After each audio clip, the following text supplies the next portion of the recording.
नमस्कार दोस्तों, लोक प्रशासन के इस क्लास में स्वागत है आप लोगों का। हम लोग बात करेंगे आज लीडरशिप थ्योरी यानी नेतृत्व के सिद्धांत पर। ऊपर दिए नंबरों पर किसी प्रकार की समस्या है तो आप संपर्क कर सकते हैं। नेतृत्व को देखिए, समझिए मुद्दा क्या है नेतृत्व का, कि मतलब एक तरीके का आगे आगे चलने वाला जो व्यक्ति होता है यानी पथ प्रदर्शक जो होता है और साथ साथ आपको सही दिशा में ले जाए, उसे नेता कहते हैं। उसी के जो गुण होते हैं उसको और उसकी जो क्रियाकलाप होते हैं उसको नेतृत्व कहा जाता है। किथ डेविस कहते हैं कि बिना नेतृत्व के कोई भी संगठन जो है महज क्या है, मनुष्य और यंत्रों की भीड़ है। यंत्रों यानी मशीन। ठीक। और कुछ विद्वानों ने इसे परिभाषित किया, जिसमें डेविस भी हैं यानी किथ डेविस। इन्होंने कहा है नेतृत्व दूसरों को उत्साह पूर्वक परिभाषित उद्देश्य प्राप्त करने के लिए सहमित करने की क्षमता है। मतलब किसी भी टारगेट को प्राप्त करने की जो दूसरे के अंदर क्षमता होती है उसमें वृद्धि करना या उसको बढ़ाना, यही जो है एक नेतृत्व होता है।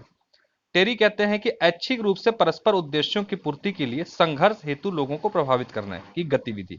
मतलब किसी साझा उद्देश्य या परस्पर उद्देश्य को प्राप्त करने के लिए लोगों को उसके लिए संघर्षरत करना या उसके लिए प्रभावित करना ही नेतृत्व। तो दो थ्योरी, दो ये डेफिनेशन है। आप और डेफिनेशन भी इस्तेमाल कर सकते हैं, लेकिन दो कम से कम जरूर रखिए। अब बात कर लेंगे हम लोग शैली। महत्वपूर्ण यहां पर यह है कि शैलियों से सवाल जरूर आता है कि नेतृत्व की शैलियों को परिभाषित कीजिए। ठीक है।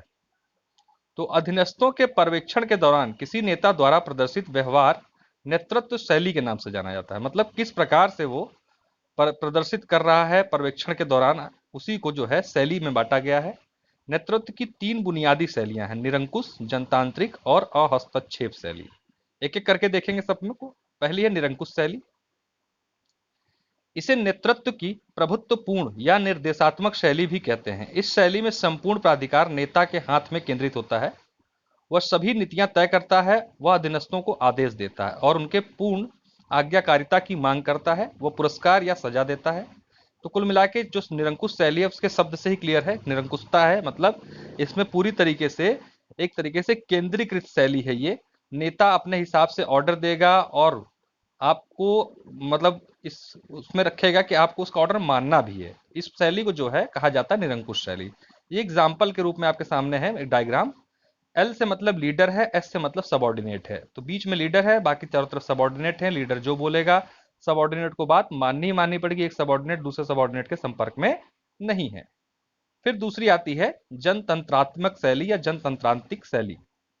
नेतृत्व की भागीदारी शैली के नाम से भी इसे जाना जाता है। इस शैली में नेता अधीनस्थों को निर्णय निर्माण प्रक्रिया में भाग लेने की आज्ञा देता है। सभी नीतियां और निर्णय ऐसे समूह चर्चाओं से ही निकलते हैं। संचार मुक्त रूप से प्रभावित होता है। यह शैली प्रशासन में मानव संबंध उपागम के युग में लोकप्रिय हुई है। ठीक। जो मानव संसाधन उपागम हमने पढ़ा था, जिसमें एल्टन मेयो ने बोला है कि भाई क्या है, मनुष्यों को भी प्रबंध में भागीदार होना चाहिए, उसी समय इसका डेवलपमेंट होता है। तो जनतांत्रिक शैली कुल मिला के यह है कि नेता जो है सबऑर्डिनेट को किसी भी डिसीजन में पार्टिसिपेट कराता है। सबऑर्डिनेट सबऑर्डिनेट भी अपने संपर्क में रहते हैं एक दूसरे के, और सब मिलकर कोई निर्णय लेते हैं जो कि संगठन के लिए हितकारी होता है। इस माध्यम से हम समझ सकते हैं डायग्राम के आप, एल से लीडर, एस से सबऑर्डिनेट। फिर है आपकी अहस्तक्षेप शैली। इसे नेतृत्व की नियंत्रण मुक्त शैली के रूप में भी जाना जाता है। इस शैली में नेता अधीनस्थों को उनके कामों में पूर्ण स्वतंत्रता देता है। वह उन्हें अपने लक्ष्य तय करने, उन्हें प्राप्त करने की अनुमति देता है। दूसरे शब्दों में इस शैली में नेता को न्यूनतम भागीदारी के साथ सामूहिक या व्यक्तिगत निर्णय लेने के लिए पूर्ण रूप से आजादी देता है। नेता का एकमात्र काम अधीनस्थों द्वारा मांगे गए उत्पाद और सूचना उन्हें पहुंचाना होता है।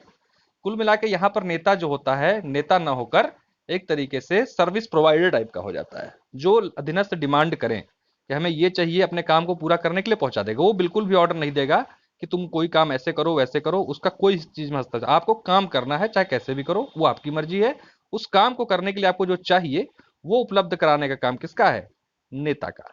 तो देख सकते हैं डायग्राम के माध्यम से, ये जो पॉइंटेड है इसका मतलब है कि सीधे नियंत्रण किसी पर नहीं है। ठीक। लेकिन हाँ, संपर्क में सब एक दूसरे के हैं। ये एल से लीडर, एस से सबऑर्डिनेट। नियंत्रण नहीं है, संपर्क में है। संपर्क किस लिए है? समान के लिए, किसी लक्ष्य को प्राप्त करने के लिए जो संसाधन चाहिए उसके लिए। ठीक। तो हमने तीन शैलियां देखी। अब हम देखते हैं नेता के कार्य क्या क्या है। तो नेता के कार्य जो है, प्रशासनिक संगठन में नेतृत्व के निम्नलिखित कार्य देखे जा सकते हैं। पहला है सदस्यों को सांगठनिक उद्देश्य देना। जो सदस्य हैं उनको सांगठनिक उद्देश्य देना, अर्थात जो संगठन के टारगेट्स हैं या जो उनके उद्देश्य हैं उन्हें प्राप्त करने के लिए प्रेरित करना पहला काम हो गया। दूसरा, सांगठनिक सदस्यों के बीच विवाद में निर्णायक भूमिका निभाना, मतलब अगर दो संगठन में कोई काम करने वाले कर्मचारीगण होते हैं, उनमें आपसी विवाद हो जाता है अक्सर, तो ऐसे विवादों को समाप्त कराना जो है नेता का काम होता है। तीसरा है अधीनस्थों को सक्रिय करने में उत्प्रेरक की भूमिका निभाना। अधीनस्थों को जो है उत्प्रेरक क्या होता है, कैटलिस्ट का काम होता है कि किसी भी क्रिया को तेज कर देना। तो जैसे कि अधीनस्थ अपना काम तो कर रहे होते हैं लेकिन एक सक्रियता के साथ नहीं कर रहे थे, तो उसमें आके एकदम से जोश भर देना, नहीं आप ये काम कर सकते हैं, आप ये कर सकते हैं, आपके अंदर ये ताकत है, वो ताकत है, ये सब दुनिया भर की जो बात है नेता करके चला जाता है और अधीनस्थ अपना काम करना शुरू कर देता है। अधीनस्थों को विचार सुझाना, बिल्कुल जाहिर सी बात है, अगर कहीं अधीनस्थ फंस गया है किसी चीज में, उसको समझ में नहीं आ रहा कि इसको कैसे करना है, तो नेता आएगा बता देगा देखो ऐसे करना है, इस तरीके से करोगे तुम्हारा काम आसान हो जाएगा। ठीक। अधीनस्थों को सांगठनिक लक्ष्यों की पूर्ति के लिए प्रभावी ढंग से काम करने के लिए प्रेरित करना, मतलब एक प्रभावी ढंग से, मतलब कि मितव्ययतापूर्ण प्रभावशीलता लाना अपने कामों में, ताकि जो सांगठनिक लक्ष्य हैं उन्हें प्राप्त करने के साथ साथ उन्हें बेहतर स्थिति से प्राप्त किया जाए, साथ साथ जो संसाधन हमारे अधिक लग रहे हैं उनको भी कम किया जाए। तालमेल बिठाना, वही मतलब हो चुका। पूर्वानुमान लगाना, मतलब आने वाली समस्याएं और आने वाले कार्यों के संदर्भ में पूर्वानुमान लगाना, ये नेता का कार्य है। उन्हीं पूर्वानुमानों के आधार पर वो लक्ष्य को अपने निर्धारित करता है और अधीनस्थों को बोलता है करने के लिए। साधनों का कुशल प्रयोग करना, वही मैंने बताया कि जो संसाधन है उसमें मितव्ययता बहुत आवश्यक है, मतलब बेमतलब में जो है फालतू के संसाधन नष्ट ना हो, जितनी आवश्यकता है उतना ही इस्तेमाल हो। इन सब चीजों का जो सही तरीके से निर्देशित करना, उसका प्रयोग करवाना किसका काम है, नेता का। समूह गतिविधि को निर्देशित करना, अगर कोई टीम चल रही है तो उसको पूरी टीम को डायरेक्शन देना, ये पूरी टीम कैसे कैसे काम करेगी, किसका क्या काम होगा, ये सब काम जो है संगठन में नेता का होता है। संगठन के प्रतीक के रूप में कार्य करना और दूसरों के सामने संगठन का प्रतिनिधित्व करना, मतलब अगर संगठन, तो देखिए जीवित व्यक्ति होता नहीं है, संगठन क्या है, एक अमूर्त है। अमूर्त मतलब तो नहीं कहेंगे, जैसे मैं मतलब कि जान नहीं है, एक संगठन में मतलब कोई ऑफिस है, तो उस ऑफिस का प्रतीक कौन होगा, जो वहां का बॉस होगा। यही यहाँ का, जैसे मान लीजिए आप तहसील में जाते हैं तो तहसील प्रशासन का मुखिया कौन हुआ, एसडीएम हुआ। तो एसडीएम ही तहसील का जो है प्रदर्शित करता है, उसे ही दूसरों के सामने वो उसका प्रतिनिधित्व करता है। ठीक है कि फलाना तहसील के एसडीएम ये हैं। अब तहसील से जाके दीवार पे से तो कोई सर मारेगा नहीं, तो वो ये भी काम किसका है, नेता का है। अब इसके बाद हम लोग आते हैं नेतृत्व के गुण पे। देखिए बहुत सारे ये सब पॉइंट आपके पेपर 4 में भी बहुत काम आते हैं, ठीक है, ध्यान दीजिएगा इस चीज का। गुण हो गया, जो ऊपर मैंने बताया, कार्य हो गया, ये सब सीधे सीधे सवाल आते हैं पेपर 4 में आपके। नेतृत्व के गुण क्या है, एक अच्छा प्रशासक या नेता में जिम्मेदारी लेने की इच्छा होनी चाहिए, समझ रहे हैं। तो जो नेता होगा उसके अंदर ये क्वालिटी होती है या होनी चाहिए कि वो जिम्मेदारी ले, इच्छा से ले, ये नहीं कि जबरदस्ती पे थोपा जा रहा है। दूसरा, एक अच्छे प्रशासक, देखिए यहां पर नेता के हो सकता है प्रशासक के गुण आपसे पूछे, तब भी आप इन पॉइंटों को लिख सकते हैं। एक अच्छे प्रशासक नेता को निरंतर व्यक्तिगत विकास का प्रदर्शन करना चाहिए। जो नेता या प्रशासक होता है अच्छा, ऐसा नहीं कि आपकी जॉब लग गई, चलो जी भैया मुक्ति मिली पढ़ाई से, बस अपना काम कर रहे घिसते हुए, कोई इनोवेशन नहीं है, कुछ भी नहीं है। नहीं, आपको लगातार जो है अपने काम में काम को बेहतर बनाने के लिए, अपने व्यक्तित्व विकास के लिए, पर्सनैलिटी डेवलपमेंट में लगातार काम करते रहना चाहिए। अच्छे नेता प्रशासक का गुण होता है। एक अच्छा नेता प्रशासक का कार्यवाही के प्रति नियमनिष्ठ होना चाहिए। ध्यान दीजिएगा, कोई भी नियम जो बनाए गए हैं गवर्नमेंट की तरफ से, उसकी अवहेलना करके अगर कोई कार्य करता है वो अच्छा नेता नहीं माना जाता। उस नियम के दायरे में रह के जो काम करता है वही एक बच्चा अच्छा नेता है, प्रशासक माना जाता है। वह एक अच्छा श्रोता होता है जो मुख्य सवाल पूछता है, मतलब कि उसको एक नेता सिर्फ बोलने वाला नहीं हो कि बस आए जी अपने अपने चले गए मन की बात करके, दूसरे के मन की बात भी सुननी जरूरी होती है। तो वही अच्छा नेता माना जाता है। साथ साथ मुख्य सवाल पूछता है, अगड़म बगड़म नहीं, सब कुछ पूछ रहे हैं ये कैसे होगा वो कैसे होगा, एकदम फाइनल कंक्रीट निकाल के जो सवाल पूछता है वो नेता अच्छा माना जाता है। हर चीज पे सवाल नहीं, आपको पूरी कंप्लीट बात सुन ली, बात सुनने के बाद आपको जब समझ में आया कि एग्जैक्टली क्या पॉइंट निकल के आया जो कि पूछना है, वो पूछता है नेता। संस्थागत स्रोतों का प्रयोग करता है, खुद ही सब कुछ कर और जान लेने की कोशिश नहीं करता। मतलब जो संस्था के स्रोत होते हैं, सोर्सेस हैं, सोर्स ऑफ किसी संगठन के जो सोर्स होते हैं, चाहे इनकम के सोर्स हो, चाहे किसी भी चीज के सोर्स हो, खर्चे के सोर्स हो, उन सबको जानने का प्रयास करता है, उनका सही प्रयोग करता है और लबर लबर नहीं करता। सबसे पहली बात, ठीक, सब कुछ मैं ही हूँ, मैं ही सब कुछ जान जाऊं, मैं ही सब कुछ कर लूं, ऐसा नहीं। वो सबकी सबकी भागीदारी तरीके से काम करता है और सबको जो है साथ लेके चलता है। वह आत्मविश्वास वाला होता है और अपनी सीमाओं और गलतियों को स्वीकार करने में तत्पर होता है। मतलब उसके अंदर आत्मविश्वास होता है कि भाई मैं मुझे जो भी टारगेट दिया जाएगा मैं उसे प्राप्त कर लूंगा, और अपनी सीमाओं, मतलब उसको पता है कि मेरी क्या मेरे मेरे फाइनल जो क्या कहते हैं कि कैपेबिलिटी हो कितनी है। ये नहीं कि मैं तो चांद पे चला जाऊंगा, मैं कुछ भी कर लाऊंगा क्योंकि मैं नेता हूँ, ये वाला नहीं। उसको पता होनी चाहिए अपनी सीमाएं क्या हैं, साथ में और अगर उससे कोई गलती होती है तो उसे स्वीकारे, खुश होकर स्वीकारे कि हाँ मुझसे गलती होगी, प्रयास करूंगा भविष्य में कि ऐसी गलती दोबारा मुझसे ना हो। ठीक इस प्रकार का जो गुण नेता के अच्छे अच्छे नेता बनाता है। बुरी और अच्छी दोनों खबरों का स्वागत करता हो। भाई एक अच्छा नेता वही होता है, सिर्फ अच्छी अच्छी बात आई तब तो वाह वाह वाह वाह वाह वाह, जैसा ही कोई बुरा वक्त आया, बुरी खबर आई, भग गए, भाड़ में जाओ, नहीं सुनना, मुझे तो सुनना ही नहीं, मैं नहीं जानता। तो ये चीजें ना हो, आपको बुरी और अच्छी दोनों खबरों का स्वागत करना आना चाहिए, और दोनों को जो है एक अच्छे क्या कहते हैं कि मोटिव से लेकर आगे की तैयारी रणनीति करनी चाहिए। एक अच्छे नेता की गुण होते हैं। अधीनस्थों की श्रेष्ठों की जितनी इज्जत करना, जो उसके अधीनस्थ होते हैं उसको भी उतना ही सम्मान दे जितना अपने सीनियर को दे रहा है नेता। ठीक है। लगातार संस्थागत प्रदर्शन को सुधारने का प्रयास करना, जो संस्था का प्रदर्शन होता है उसमें लगातार वो सुधार करे, जो भी पिछले टारगेट है उससे ज्यादा अगली बार अचीव करने की कोशिश करे, जो भी उसको दायरा उसके संगठन का आता है उसमें एक अच्छा काम करने का लगातार उसे प्रयास करना चाहिए। ये नहीं कि एक चीज जो दे दी गई काम उसी पे टिके हुए हैं, उसी पे गोल गोल गोल गोल घूमे जा रहे हैं, ऐसा नहीं होना चाहिए। हमेशा जो है एक इनोवेटिव काम करने की सोचता जो है वही एक अच्छा नेता माना जाता है। तो ये सारे गुण हैं। अगर इसे पॉइंट आप अच्छे तरीके से, होता क्या है कि हमें 10 पॉइंट लिखने होते हैं ना, तो हम एक ही बातों को, शब्द को हेर फेर करके लिखते हैं। अब 10 पॉइंट 10 अलग अलग चीजें हैं इसमें। अब आप जैसे रिपीटेटिव वर्ड्स नहीं लिखेंगे एग्जाम में तो आपको फायदा मिलता है। ठीक है।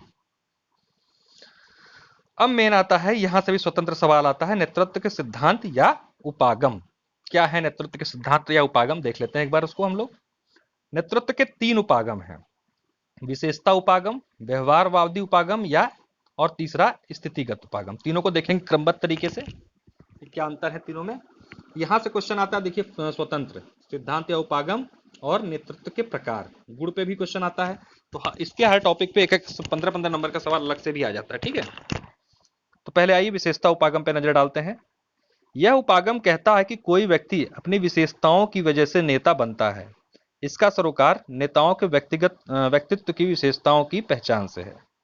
शुरुआत में विशेषता सिद्धांत मानता था कि नेता पैदाइशी होता है, वो बनता नहीं। यह नेतृत्व के महामानव सिद्धांत के रूप में लोकप्रिय हुआ। बाद में व्यवहारवादी अध्ययनों ने खोजा कि नेतृत्व की विशेषताएं पूरी तरीके से जन्मजात नहीं होती, बल्कि शिक्षण और अनुभव से हासिल की जा सकती हैं। इस सिद्धांत के महत्वपूर्ण समर्थक चेस्टर बर्नार्ड, टेड मिलेट, टेरी और एप्पल भी हैं। देखिए समझिए इसको। बेसिकली ये जो विशेषता उपागम है, कहता है मनुष्य अपनी विशेषता, जन्मजात विशेषता के कारण जो है वो नेता होता है।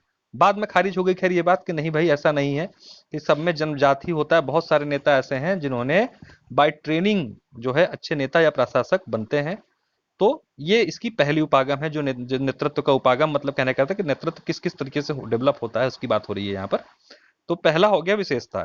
तो विशेषता के आधार, मतलब मनुष्य अपने दैवी गुण के कारण पहले माना जाता था कि वो नेता होता है, लेकिन बाद में उसको खारिज कर दिया गया। इसके मानने वालों के बारे में भी नाम लिखा हुआ है, चेस्टर बर्नार्ड, टिड मिलेट, टेरी और एप्पलबी। फिर आई बात व्यवहारवादी उपागम की। विशेषता उपागम की तरह इस पर ध्यान केंद्रित करने की बजाय कि नेता क्या है, व्यवहारवादी उपागम इस बात पर ध्यान केंद्रित करता है कि नेता क्या करते हैं। समझिए इस बात को। जो विशेषता सिद्धांत था या विशेषता उपागम था, वो सारा उसका ध्यान था कि नेता है क्या, नेता क्या है, नेता कौन है, इस तरीके की बातों पर वो पूरा अपना कंसंट्रेशन दिए हुए था विशेषता उपागम। जब व्यवहारवादी यानी कि प्रैक्टिकल अप्रोच आती है, तो वो बात करती है कि नेता करता क्या है, इस पर इसका पूरा ध्यान केंद्रित है। व्यवहारवादी अनुसंधानकर्ताओं ने यह पता लगाने की कोशिश की कि नेता क्या करते हैं, वे कैसे नेतृत्व करते हैं, वे कैसा व्यवहार करते हैं, वे अधीनस्थों को कैसे प्रेरित करते हैं, वे कैसे संचार स्थापित करते हैं इत्यादि। मतलब कुल मिला के उनके फंक्शनिंग पर जो है बात करता है ये उपागम। उन्होंने नेतृत्व के कार्यों और शैलियों का ध्यान दिया। ठीक, कुल मिला के व्यवहारवादी उपागम उनके व्यवहार, उनके अप्रोचेस पे जो है ध्यान देता है उपागम। तीसरा है आपका स्थितिगत उपागम। विशेषता और व्यवहारवादी दोनों ही उपागम नेतृत्व की एक संपूर्ण और संतोषजनक सिद्धांत दे पाने में असफल रहे। एक पूछता रहा कि नेता क्या है, दूसरा नेता क्या करता है। इससे तो बात बनेगी नहीं। तो इसी चीज को समाप्त करने के लिए इन समस्या को आता है आपका उपागम, स्थितिगत उपागम।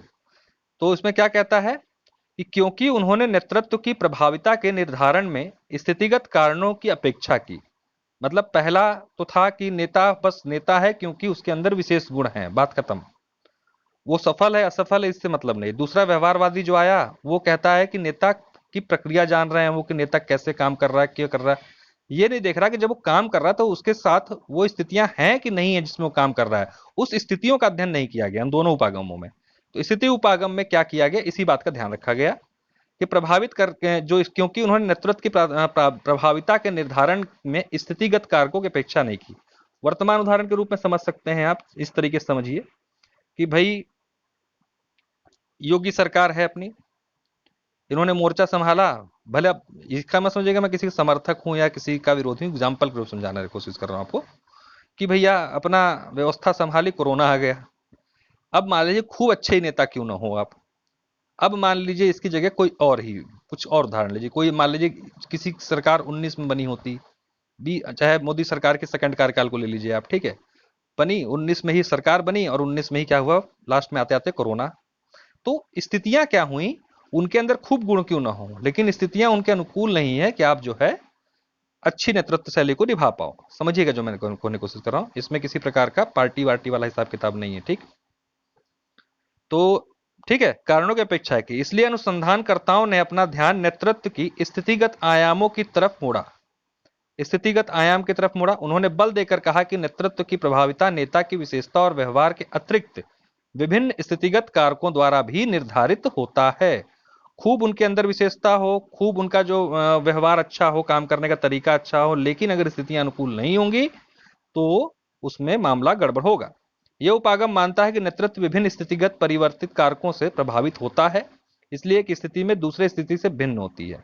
यह नेतृत्व का नेता अनुसरणकर्ता कार्य स्थिति परिवेश इत्यादि जैसे तमाम स्थितिगत परिवर्तित कारकों के गतिमान रूप से जो है घुलने मिलने के अर्थों में समझती है। समझिए इस चीज को, यह नेतृत्व के नेता का जो गुण है जो उसको अनुसरण कर रहे हैं। मान लीजिए कोई अनट्ठ आ गया उनका जूनियर, वो कहेगा तुम नेता बन रहे हो, बहुत आओ बनाता हूँ नेता, तो गड़बड़ा जाएगा मामला नेता वाला, ठीक है। कार्य स्थिति, कार्य स्थिति मतलब जैसे मैंने कोरोना वाला एग्जांपल दिया। परिवेश, आप अच्छे नेता हैं, आपके अंदर अच्छा व्यवहार है, लेकिन जो आपका परिवेश है जिसमें आप काम कर रहे हैं, वहां पर जो आपको जिससे जिससे सहायता लेनी है, जिससे काम करवाना है, वो लोग ही ठीक नहीं है। तब ये सब चीजें जो है इसको स्थितिगत कारक बोले गए।